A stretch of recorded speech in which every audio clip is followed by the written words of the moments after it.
Hello, everybody. My name is Grant Watson, and I'm a teaching associate on the Writing for Performance MSt at Cambridge University. And tonight I'm going to be chairing a debate that asks the question, has prestige TV, so shows like Adolescence, Mr. Bates versus the Post Office, Brexit, the Uncivil War, replaced theatre as the primary medium for provoking political debate? On the MST, we cover all elements of writing for performance, including TV, film, theatre, audio drama, and spoken word. So these are the sorts of things we're asking all the time. First of all, I'd like to introduce you to our two wonderful course directors who will be our opposing advocates for tonight, Fraser Grace and Claire Bailey. Say hello to the lovely people, Fraser and Claire. Hello, lovely Right. people. Thank you very much. So to kick off proceedings, I'll be asking Fraser to make the case for television before turning over to Claire to make the case for theatre. And after we've heard both sides, I'll be opening it up to you guys for questions and observations. And hopefully we can have a lively debate on the subject. Should be fun. So, Fraser, away you go. The case for television, please. Great. Thank you very much, Grant. I've been waiting so long to make this case. And that is the case that programming choices and the reach of TV companies has now displaced theatre, making small screen the prime locus for dramatic treatment of contemporary political issues. The history of TV contributing to those debates is surprisingly long. We can go right back to 1966, famous mostly for footballing reasons, but also for the BBC screening of Cathy Come Home, Ken Loach's film, which highlighted the plight of homeless people and led rather directly. We often talk about yes, but what is the positive practical output, but led directly, I think, to the formation of Shelter, the charity for the homeless. And that heritage carries through to the 90s, where Granada TV's Who Bombed Birmingham in 1990, based on the MP Chris Mullin's work, resulted a year later in the release on appeal of 6 men who had been serving multiple life sentences for the IRA's 1975 bombing campaign in Birmingham's pubs, which resulted in the death of 21 people. And that was appeal that had previously been rejected by the Master of the Rolls, that's the head Chief Justice in the UK, Lord Denning. The grounds for his rejecting that appeal was because if it were true that police and their supposed experts had behaved so badly, it was too awful to contemplate, and therefore he rejected the initial appeal. But nonetheless, after the broadcast of Granada TV's programme, a year later, all those men serving those sentences were released. So it's clear from those examples that the power of drama on the small screen to raise awareness and perhaps raise consciousness, and we might talk a bit about the difference between those two things. Yeah, that power was very clear from those.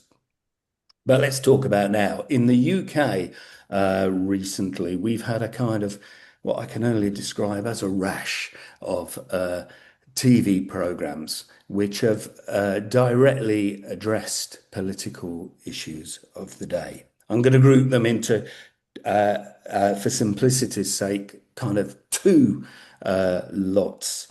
One is to do with the issue of the manosphere, as Grant mentioned in his introduction. One of the most outstanding pieces of television recently to connect with a concern of public concern was Netflix series Adolescence, a much garlanded series created by Jack Thorne and Stephen Graham, written by Jack Thorne and directed by Philip Barantini, and starring Stephen Graham, Erin Doherty, and a young Owen Cooper. For us students of writing for performance, it's interesting not just because it addresses political issue, but also from a formal viewpoint. It was magnetic because each of the four episodes was recorded in one continuous shot, a major technical feat, and so therefore very interesting for students of writing for performance. We're always talking about those formal things. It's also remarkable because of the viewing figures, and these figures are all provided by Barb organisation, which was formerly known as the Broadcasters Audience Research Board. Episode 1 played to 6.45 million people. Episode 2, 5.94 million. Episode 3, 3.14 million. And episode, that's a bit of a dip, but I'd be very happy with 3 million at any of my theatre shows. Episode 4, 4.65 million. Variety magazine estimated that 114 million people had watched the show within the first 24 days of Netflix releasing it. Incredible reach. And it is credited by the BBC, probably through gritted teeth, I imagine, with sparking a national conversation about the impact of social media and manosphere influencers on the UK's young men in particular. And there have been, as these things happen, it's rather like buses. You wait for one and then they all come at once. There's been a collection of series all on that manosphere kind of theme. Waiting for the Out is one of my favourites, created by the BBC, and in particular by Dennis Kelly from Andy West's memoir, written by Kelly, Levi, David Adai, and Rick Renton, directed by Jeanette Nordal and Ben Palmer, and starring the rather fantastic Josh Finnan. And a six-part series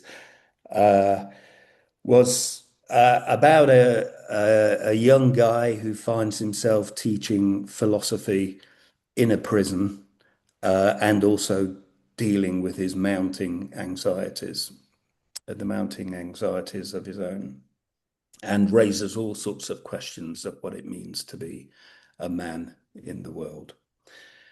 Lord of the Flies, Jack Thorne, again, adapting Golding's novel, might broadly be seen to be raising issues again in that same area, directed by Mark Munden. That was the BBC. And also Louis Theroux's series, which not drama, but an indication of the breadth of stuff that TV handles. His series called Manosphere on Netflix. The Barb figures for all those shows are not yet available, but it's clear that these shows have the power not only to terrify parents, but to raise public awareness. As I say, the BBC commenting that it had sparked a national discussion. The other group of shows, I would say, are broadly about tackling former state institutions, which have in the UK, which have then been privatised and have gone on to deliver very poor results for Britain's citizens. Foremost of these, and perhaps most remarkable, is Mr. Bates and the Post Office, which came from the ITV. Written by Gwyneth Hughes and directed by James Strong and starring Toby Jones and an ensemble cast. That played to 13.5 million people across 4 episodes in the first 28 days. And along with it, another show, Dirty Business from Channel 4. That's very recent, written and directed by Joseph Bullman, about a group in Oxfordshire campaigning against sewage pollution in their local rivers and starring Jason Watkins and David Thewlis. Toxic Town from 2025. This one again by Netflix and unaccountably again by Jack Thorne. He's a one-man industry, uh, which is about three mothers from the Midlands town in England, the Midlands town of Corby, raising concerns about toxic waste that they were convinced had led to deformities in their children. And I could go on. There are loads and loads of examples of these shows. What I think we can draw from that is one that producers have realized that these shows have an audience, that they appreciate the space that a TV program can make for debate.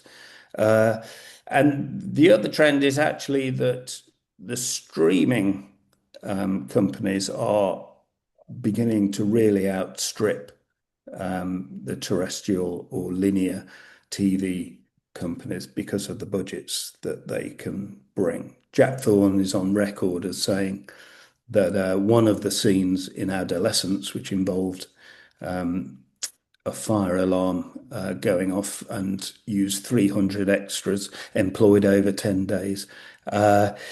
He said it wouldn't have been impossible for Adolescence to have been made by the BBC, but that scene almost certainly would have been on a much smaller scale. They wouldn't have been able to foot it. And that's backed up by Peter Kosminski, actually, who directed Wolf Hall, not a contemporary political show by any means, but in the jousting scene that Hilary Mantel had created so carefully in her novel was reduced to a conversation in a room because the scene which had been mapped out in the screenplay couldn't be funded. So there are real issues of funding. And there's also a question which I think we should ask is should we be concerned that streaming companies who are known for mainly being about turning a buck, that they are the only ones able to fund these things? Does that slant the agenda of what's permissible on television? So we might get onto that in a little bit. But it's clear, I made the case that TV is in the box seat.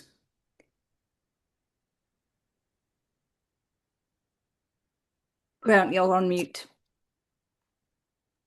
It was going so well. I do apologise. Our resident, do apologise. Our resident media expert. Well, thank you, Fraser. That was a very comprehensive look at politics and television currently. Before I ask Claire to put the case for theatre, I'd just like to remind everyone that you can, if anything occurs to you during this discussion, if any questions or observations occur to you, please do pop them in the chat panel on Zoom, and then we can bring them up in the discussion. So over to you, Claire. Please make the case for theatre.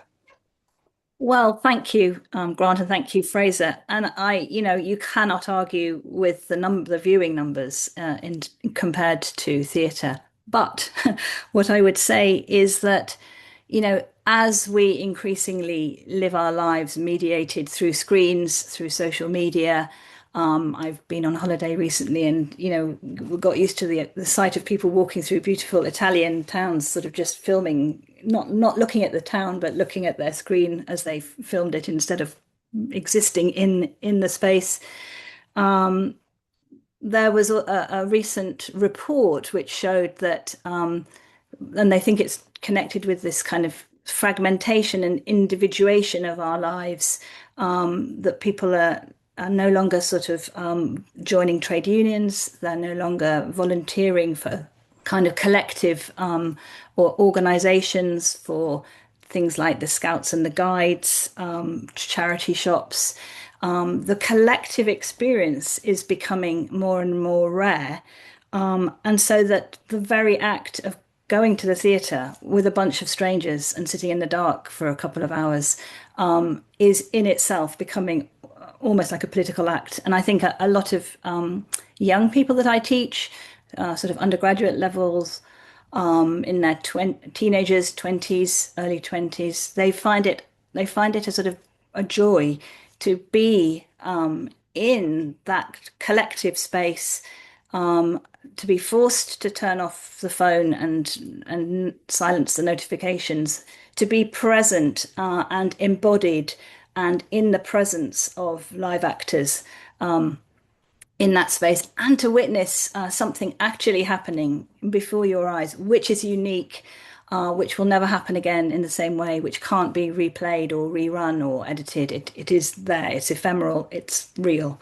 So I think there is something really particular about the draw of theatre in our world, which is very different. However, that is a separate, slightly separate point. To respond to Fraser's point about the kind of some of those great campaigning bits of drama, and I think Fraser and I, we have to say we are kind of the inheritors of the generation of post-war political playwrights like David Hare, David Edgar, Howard Brenton, Howard Barker. In fact, we were both taught by David Edgar, who themselves, wrote these wonderful, overtly political campaigning plays like David Edgar's Destiny about the rise of the far right, David Hare's trilogy about, the institutions that govern us, the judiciary, the church, etc. Although those plays and that generation of writers had an incredible influence, but I think some of those kind of works continue. I mean, James Graham is a very political playwright. His play Punch recently, it was a kind of unexpected West End hit, having started, I think, in Nottingham. The story of a young guy who, on a night out, in a random act of violence, punches somebody, kills them, and then his journey to sort of rehabilitation through the incredible compassion and kindness, really, of the dead man's mother, who brings him into a sort of process of restorative justice. So that was, that's a really unusual.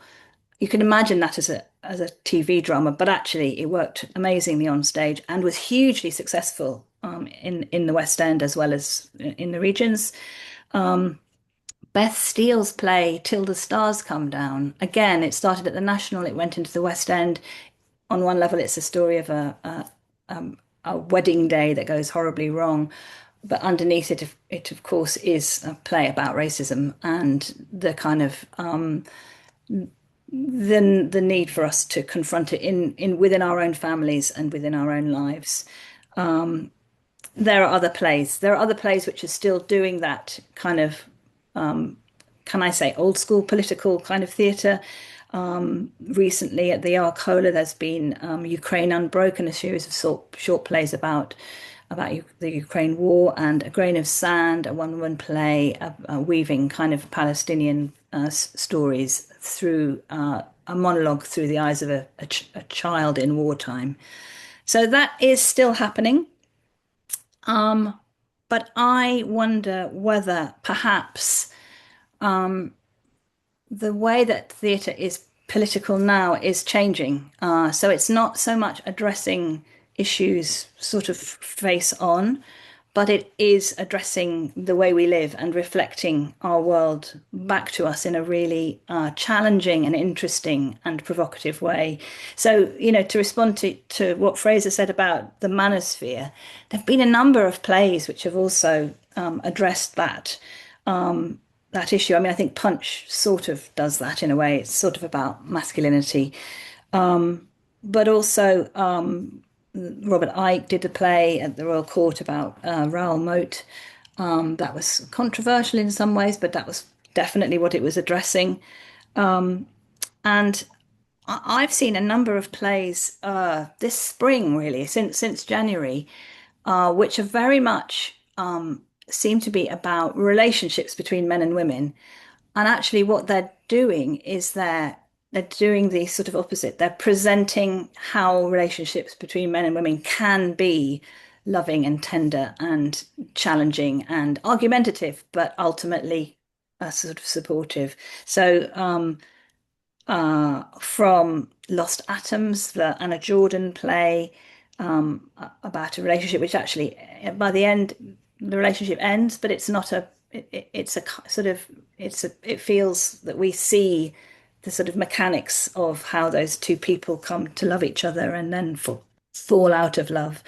Kind of really strikingly, Guess How Much I Love You at the Royal Court is a sort of really extraordinary play, which is it's almost like hypernaturalism. It's really the story of a couple who are faced with a really challenging decision when they have a pregnancy when they're told their child is facing really severe disabilities. It's controversial in its subject matter, but it's not an issue play. It's a play about people working out their differences and having extreme differences of opinion and outlook, and yet somehow kind of working together. And the young people that I was with when I saw that play, they were so kind of blown away by it and by that representation of relationships that can sustain really through difficult times and not degenerate into kind of violence or aggression. Shifters by Benedict Lomb is also a play which is just about a love affair, really. And yet the very fact of staging a kind of a piece about love, which is not it's a radical act in, I think you can argue, to show love in a way that is supportive, which is equal between men and women, which is challenging and provocative, but also, there's an underlying human decency about it. Okay, so I mean, you may disagree with me, but I think that there really is a kind of an interesting way that theatre is addressing the same issues, but not in an issue-based way, in a much more oblique kind of way, which is having a really big impact on audiences. Audiences are absolutely loving it. And I think it's almost like teaching us new ways of being. And I think that is one of the functions that theatre can have, is it can show possibilities that otherwise, it models possibilities that we might not otherwise see.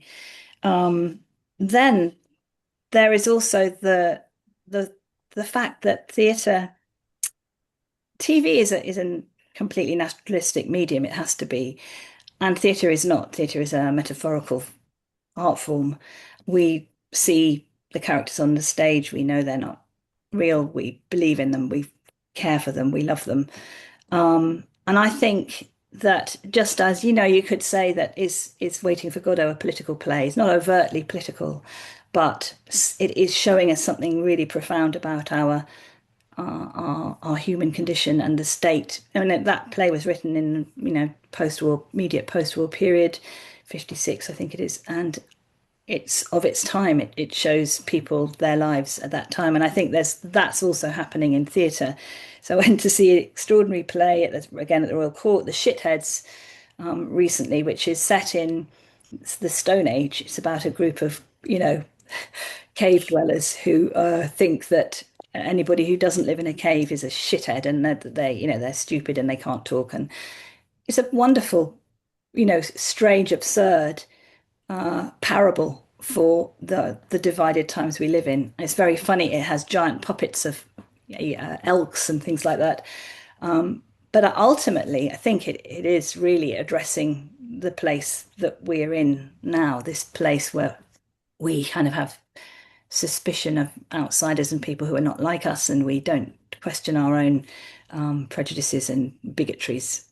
So I think I would say that although maybe these plays are reaching smaller numbers of audiences, they are doing something really interesting, and they are commenting on our lives in a really fascinating way, in a really important, in a way which is really important because it's deep. It's working both on a kind of intellectual level, but also on something more symbolic and metaphorical, which I think is really helpful in this world that we're in. I mean, Thank you, Claire. That's wonderful. Chaps, I'd like to open it up to you guys to offer up any observations or questions. If you could place them in the chat panel, that would be great. Has Prestige TV replaced theatre as the primary medium for provoking political debate? Don't be shy. Ask some questions. So, Claire. yeah, I just think we probably ought to also address the question of finances, which also Fraser brought up. And there is debate in theatre at the moment that, kind of regional theatres and programmers are running scared of doing new work, because they're so cash strapped, they're kind of relying on plays that are, Ibsen, Chekhov, Shakespeare, the kind of the known quantities, and that they're scared of commissioning new work. And that's, there is a truth to that, but luckily, our new artistic director of the National Theatre, Indu Rubasingham, she's waded into the debate, kind of urging people to be bold in their programming. And I think it has, some of those plays like Punch, actually, like Till the Stars Come Down, are plays that, came from the subsidized sector and actually have proved their worth and have proved that, you know, audiences love bold new plays and new writing if it's given to them. Of course, they love Chekhov too, but they really love they love to see new work, and that's to be celebrated. That's to be really celebrated, I think. And we've just had a very interesting question here. Mixing work with personal interest. Theatre, the National Theatre in particular, are getting onto the streaming bandwagon to address the access and cost issue. What is it that makes general audiences engage with Netflix easily where they won't engage with a theatre streamer? Either of you like to take that up?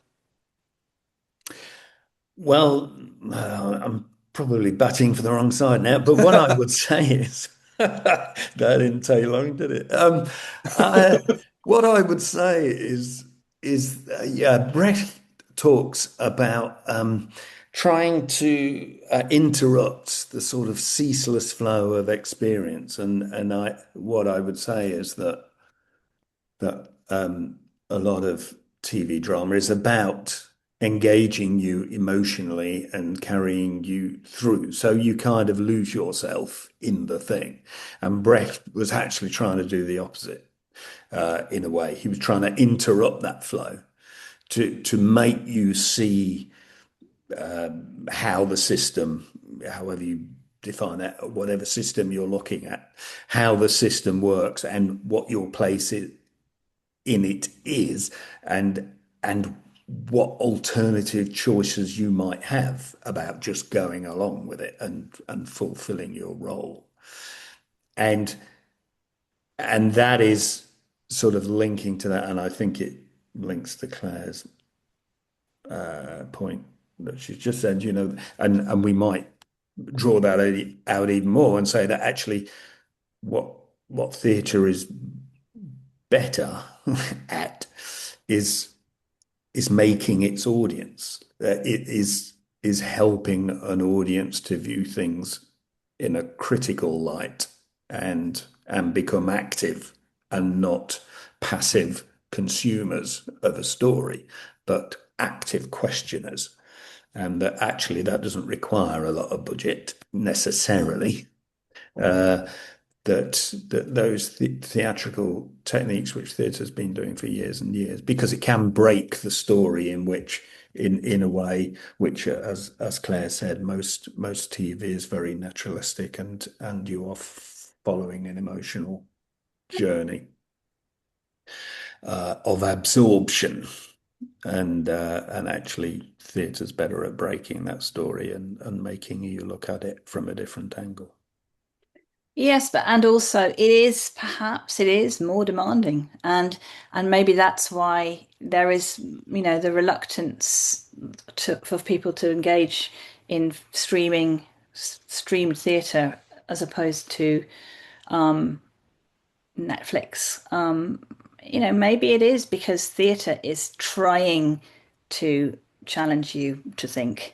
And is this right? I mean, I think, the point of Netflix and TV is to keep you engaged and keep you entertained.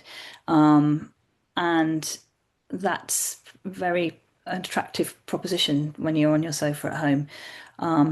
Also, there is that feeling when you know you're watching a streamed, well, the NT there's the NT live streaming things where you have to be in a cinema, which is, which is interesting because they are forcing you to replicate that communal experience of being with strangers in a dark room. And I think those are really popular, actually. I think people really are going to see them a lot. Mm. I think maybe it's less appealing to sit on your sofa and stream a theatre production, unless you're a student of theatre, because you just know you're missing out on something. You know it's not live, and you're not really there, and you're not with other people. You're just alone on your sofa. So maybe that's why that it's more appealing. I mean, there's a question that's just come from Andy, which connects to this, I think. So I'll ask you both this, actually, if that's all right. Neil Postman's critique of TV, and by extension social media now, sees it as entertainment, which he contrasts with reading, where he argues we need to think, engage, and follow an argument. Where do you think theatre sits in this spectrum? Shall I jump in there? Yes, you jump Yeah, in go on, there. jump I'll in. start. Well, I think the wonderful thing about theatre is it does require you to think and engage, but it is a sensual medium too. You have sound, you have light, you have, movement, you have all your senses being kind of delighted as well as your brain. And that's what is wonderful about it. It's both sensual and intellectual. And that I think is why it has such a power. When it works, it's really powerful because both your emotions and your senses and your brain are being engaged simultaneously. Fraser? Yeah, yeah, I agree with that. I mean, we should say, theatre obviously is an incredibly kind of broad church, and it can be all sorts of things. And that there are the shows at one end which are all about sweeping you up in a sort of emotional ride, and there's at the other end, theatre which is difficult and makes you look at difficult things, and you feel a bit in the dock yourself as an audience member with all your sort of privilege and to be able to afford the ticket and your preconceptions, and it puts you in the dock, and so theatre can be all that, and more. I think because I think the only case that I'd make is that theatre is perhaps more and actually film can do that as well. But I would say theatre is that's more meat and drink for theatre, that theatre has perhaps more freedom to do that. And also there is something which we've sort of touched on, but is that thing, as theatre rarely has happened in my life without an audience quite successfully once or twice. But theatre doesn't really happen without a collective audience. Um, and whereas as we know, TV does. I can be watching it uh, late at night entirely on my own. Theatre doesn't really operate like that. So that collective experience is also a very powerful thing. To be watching a theatrical event with other people is an immensely powerful thing, and it's a public thing. It's a public art form in a way which TV isn't necessarily. Anyway, it's um, so what am I saying? I just think, both forms can, I mean, think of a film like, I'm going to call it the wrong thing now. The Long Short, is that, have I said it right? Or The The Big Short. the Big Short? Thank you. I I think knew it's I The Big was getting Short. that right. It is the Big Short. Which attempted to do a thing by kind of breaking the story and making you look at the thing from different angles, including a bathtub. Um, uh, that so film obviously can work in that way too, but it is much rarer, and its meat and drink is a naturalistic flow, and theatre is perhaps a bit better equipped to break stories, make you look at them differently. I do wonder at the moment. I mean, I have noticed, um, I think because we are living through such difficult times of division and polarization and, war, I think, I wonder whether audiences in theatre are shying away a little bit from really dark stories, and I feel like I'm starting to notice a kind of optimism, a very, very cautious sort of plays are tending to offer a little bit of hope at the end. Whereas I think in easier times, I'm thinking back to kind of the kind of early 90s and the kind of so-called in-your-face theatre, which loved to leave you feeling kind of wrung out and miserable. And we were all in a much more secure place, and so it felt quite transgressive and exciting to be left feeling bleak. But I feel that's different at the moment, which is an interesting thing, and it's a very interesting challenge for writers because obviously you don't want to just contribute to the general feeling of powerlessness and misery, but also you don't want to give people a falsely sort of sentimental or uplifting feeling of, misplaced hope or optimism. So I think there's some interesting questions there around, what as writers and producers of art, what should we be doing? I don't know what people think about that question. What do you guys want to go and see, when you go to the theatre or when you turn on the telly or your laptop?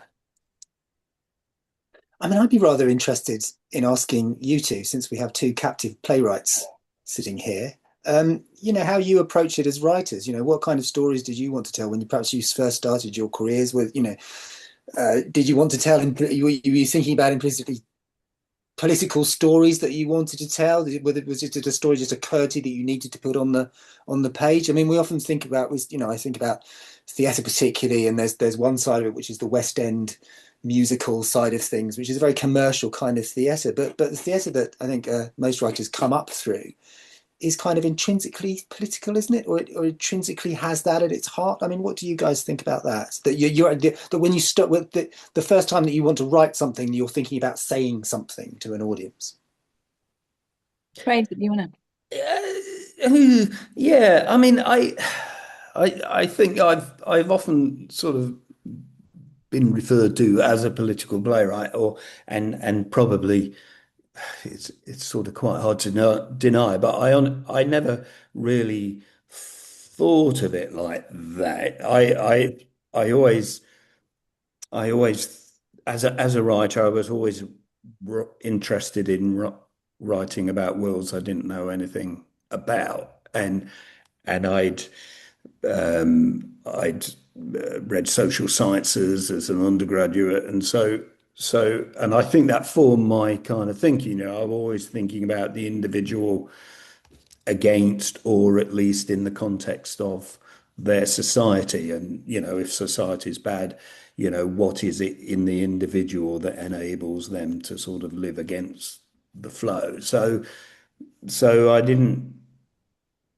I didn't sort of approach it from the point of view of I've got this political conviction and I'm going to write a play to persuade you that I'm right, or that, persuade you even to think about it. I never approached it from that point of view. But by coming from the route I was coming from, I did probably the first play that was kind of breakthrough play was a play about what was rather grossly called the abortion wars in the US, people setting fire to an abortion clinic in defense of life as they saw it. And that seemed to me to be what's in somebody's head to make them act in that way. What do they feel that they are up against? So, and then subsequent plays, as I say, have often been about places that I don't really know about. And so I enter it like the audience enters it. This is a world I'm not familiar with. What's going on? Why are those people doing that? What are they up against? And so on. So yes, political, I suppose, but political in probably the purest sense, in that it's about an individual and their Mm. society. I know I could never. I used to say, well, I mean, obviously there've been many great plays about two people in love in a flat in Neasden, great, but I knew that wasn't my thing to stay within those walls. It would have to connect to society in a bigger way.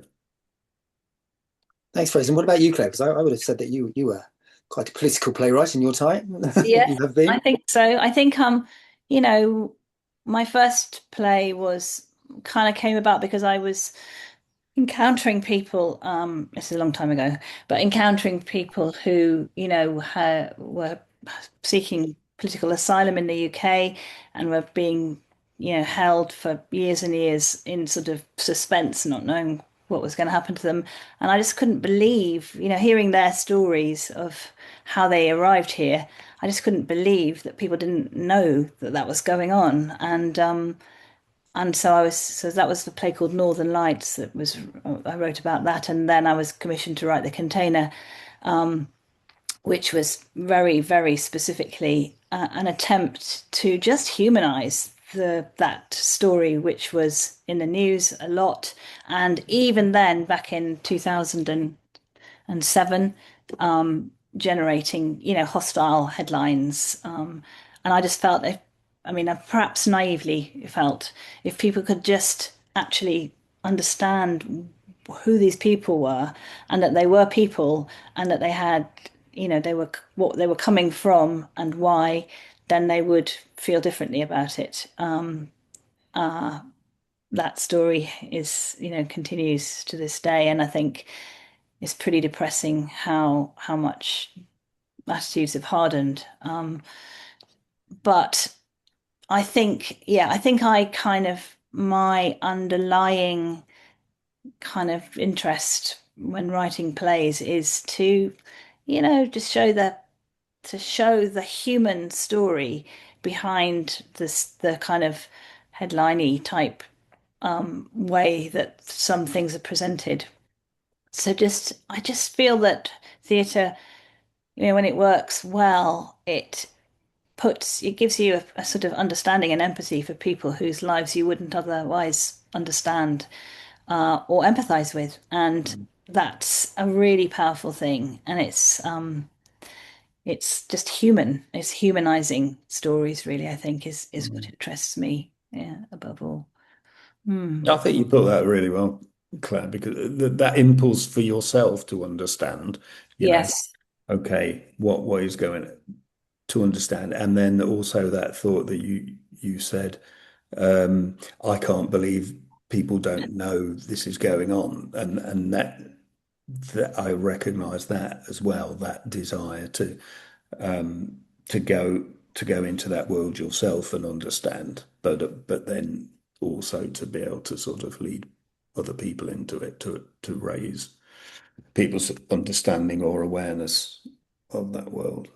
Mm. Um, yeah, I think those So, are. so empathy is kind of at the center of it, isn't it? Empathy on the part of the playwright, and the playwright trying to create empathy for the audience to kind of engage with as well. I mean, just as quickly, I mean, I'm mainly a screenwriter, but in the playwriting that I've done, I've often started from a kind of concept or a political idea, and then I become interested in the characters behind, in the same way that Claire was describing. And as soon as you become interested in characters, as soon as you become interested in their stories, then it just grows into something else where it seems to do so for me. So thank you for that. That's great. I've got a huge, terrifying question for you from Valentin Christian. I don't know if you've seen this, but prepare No. yourselves, chaps. Is drama reflecting division or is it shaping it? Oh, Tough one. I mean, I think theatre reflects the society it's in. Um, and I think I think it's, what's the question? Is it shaping or Is it reflecting division? shaping or reflecting? Is drama Mm, reflecting division or shaping it? Yeah, I think it's trying to bridge gaps. Mm. Um, but I think it is, if it's portraying, well, very good question. I think it's trying to bridge gaps.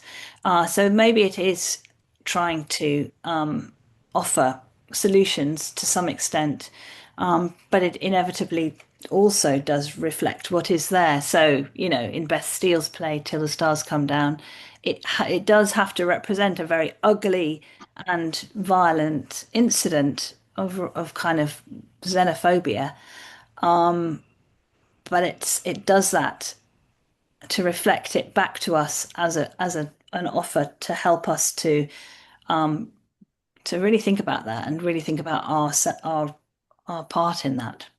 mm. Yeah, I mean, reflecting division is an important thing, but what I think most theatre would aim to do is to help you understand, okay, here's the phenomena, which we're all seeing, but to understand where that is coming from. What are the roots of that division? So that you're looking at it analytically, and then you're in a position perhaps to kind of make choices about your own behavior and and and who to support in different parts of that debate. So my play Breakfast with Mugabe, at the time when I wrote that, which was about Robert Mugabe, former president, now no longer with us, of Zimbabwe, and at the time, to come back to Claire's point, I can't believe people don't know. There was hardly anything in the news about him, and if it was just he's a monster.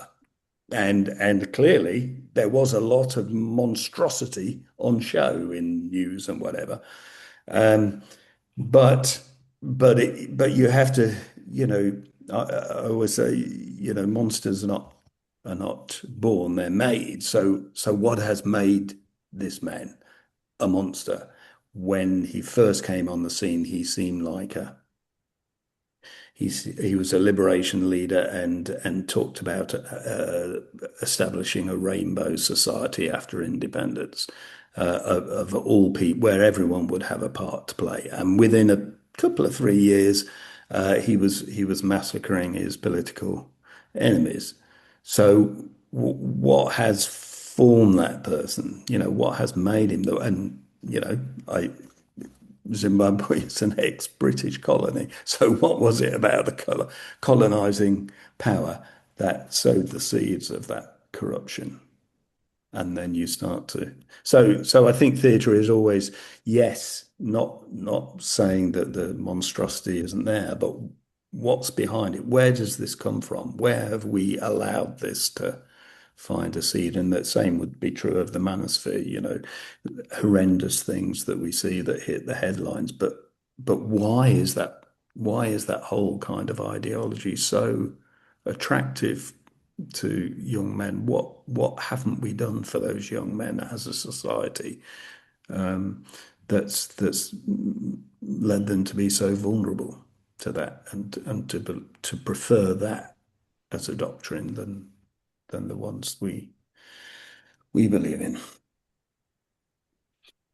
I wonder whether underneath that question is a something about kind of audience, who audiences are, who goes to the theatre, and whether there's a suggestion that only a certain type of people, go to the theatre, and the accusation that we're operating in a kind of echo chamber of preaching to the converted.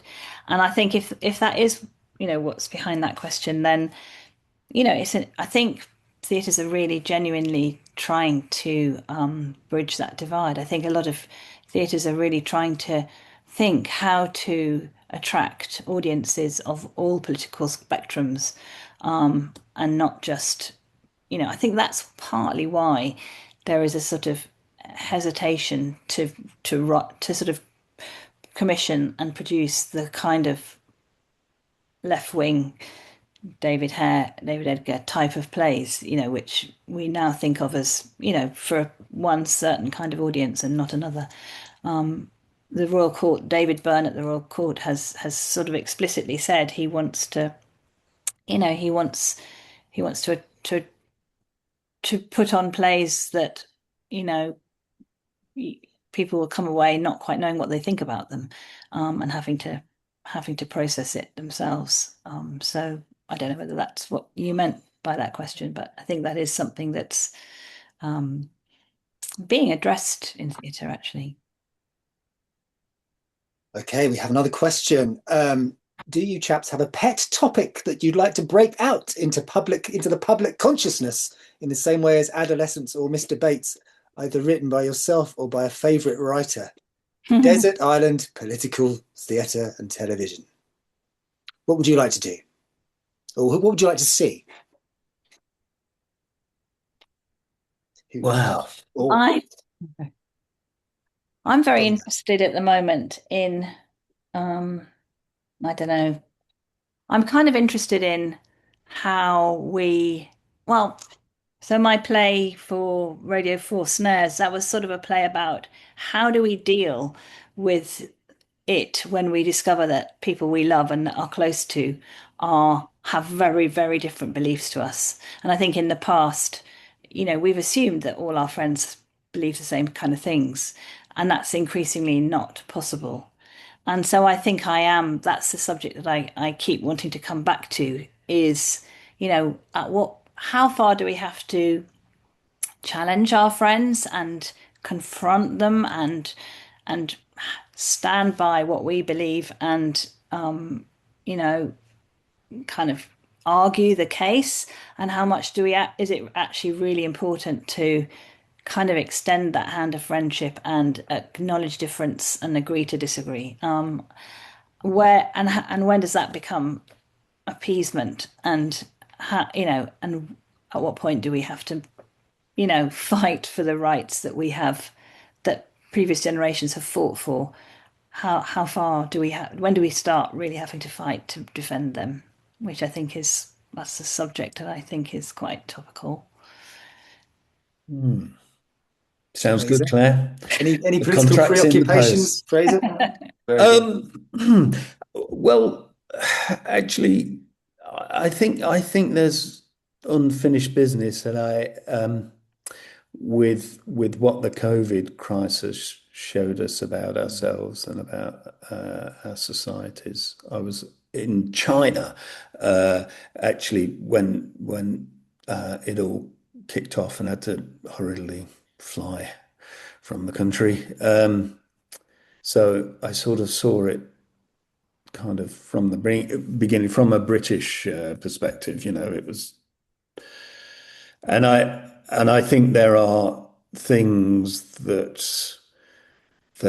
showed us about ourselves and about the way we organize things or don't, the way that we look after each other or don't. That that we it's very difficult to look at that, and still I think the appetite is lacking. But at some point, I kind of think we have to dwell on that. a little bit because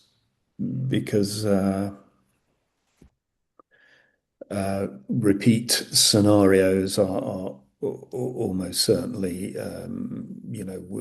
coming upon us at some point, and those things about individual responsibility, self-preservation, simple kindness, they're questions we have to be able to ask ourselves as a society. So that's huge, and I'm not sure I've got the appetite for it, but I think it's something that is sort of on the to-do list for theatre, and there hasn't been a lot, I would say. I think in many of our sort of crises, there are a slew of plays and things which deal with it, and there hasn't been an enormous amount. I mean, we do live in unstable and terrifying times at the moment, and I suppose a dramatist's job, whether it's for television or in the theatre, is to kind of try to enable people to keep talking to each other, at least to keep talking about these issues. And sometimes it's just about scale and scope and access. I mean, the thing about a play, a piece of theatre, is you don't, you need a performer and you need an audience. It can be a chair in a room, and you can start something. With television, it's a little bit harder to access. But having said that, you can also take your phone out and you can make a film, or you can make a web series yourself, and you can broadcast that. And I think there's some hope to be had, and dramatists hopefully are part of the answer. But I think we are now coming to the end of our hour, and we've pretty much answered all the questions that have come up. So I'd like to really thank everybody who's tuned in tonight to listen to this debate, and I'd very much like to thank Fraser Grace and Claire Bailey for their contributions to the discussion tonight. And I hope you all go away and write something absolutely astonishingly political that can change the world, and we can all live in health, happiness, and safety in the future. Thank you all very much. Good night from us here, and enjoy the rest of your evening. Thank you very much. Cheers. Bye, everybody. Bye. Thanks for Bye. coming.